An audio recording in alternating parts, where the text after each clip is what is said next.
بين التحليات الراقية والرائعة اللي لازم تجربوها وتسجلوا الوصفة عندكم راح تحتاجوها في سهراتكم الرمضانية، تحلية الفاني والفراولة اللي تجيبي ذوق ولا أروع. سلام عليكم، إن شاء الله تكونوا كامل بخير وبصحة جيدة.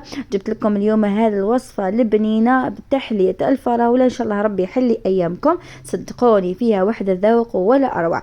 قبل ما نبدأ ولا فيديو صلوا على الحبيب المصطفى عليه أفضل الصلاة والسلام.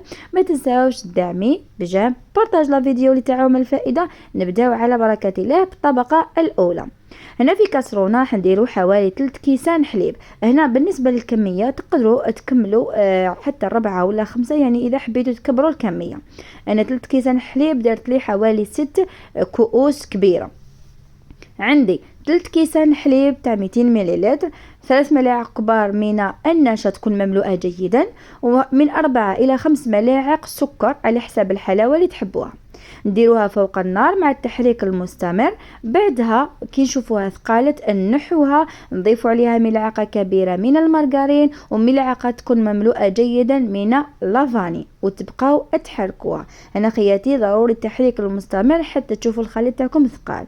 هنا خياتي تجيبوا الكؤوس تاعكم ولا الليفيرين اللي مولفين تخدموا بهم ونفرغوا النصف فقط. هنا ما لازمش تعمروهم، حاولوا تعبروا ديروا النصف فقط. بالنسبه للطبقه الاولى انا درتها بذوق الفانيليا، وانتم لكم الاختيار، تقدروا تنوعوا في الاذواق، تقدروا ديروا تحليه كامل فراوله، وتقدروا الطبقه ديروها اي ذوق تحبوه. هنا خياتي بعد ما نكمل كامل نفرغ الكميه اللي عندي، راح نخليهم يبردوا ونحضروا الطبقه الثانيه. في كاسرونه راح نديروا 2 كيسان ما تكون مملوءه جيدا تاع 200 مليلتر، راح نضيفوا عليها كيس من فلون بذوق الفراوله، نضيفه كامل. بالنسبه لوزن الفلو هو 50 غرام، يعني كيس كامل. راح نضيف عليها ملعقة ما تكونش معمرة مليح من النشا، يعني المايزينا. نخلطوا كامل المقادير ونحطوهم فوق النار حتى يبداو يغليو. هنا خياتي الخليط تاعنا ما نحتاجوش ثقال، نحتاجو فقط يبدا يغلي 5 دقائق ونطفي عليه. بعدها راح نضيف عليه لاروم تاع الفريز، يعني نكهة الفراولة.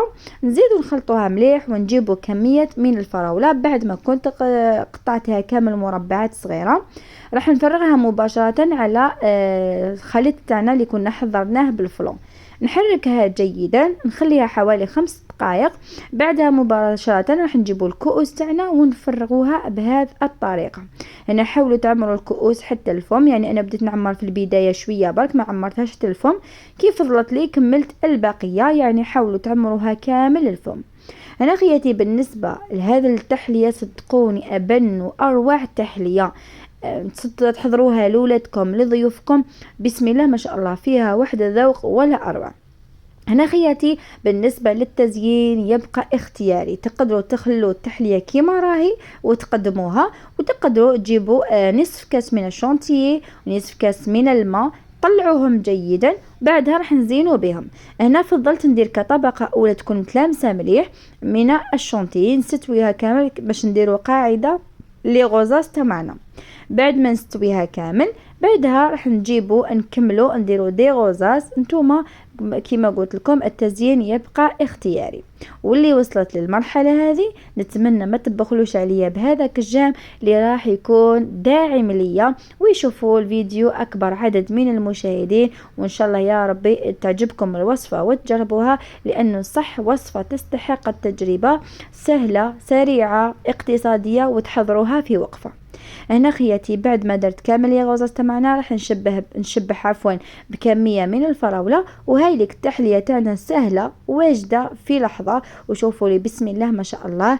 وخياتي هذه لازم تقدموها بارده، يعني حاولوا تخلوها تبات ليله كامله في الثلاجه. وهاي لك التحليه تاعنا بسم الله ما شاء الله، الشكل تاعها بزاف شباب وراقي والذوق تاعها ولا اروع.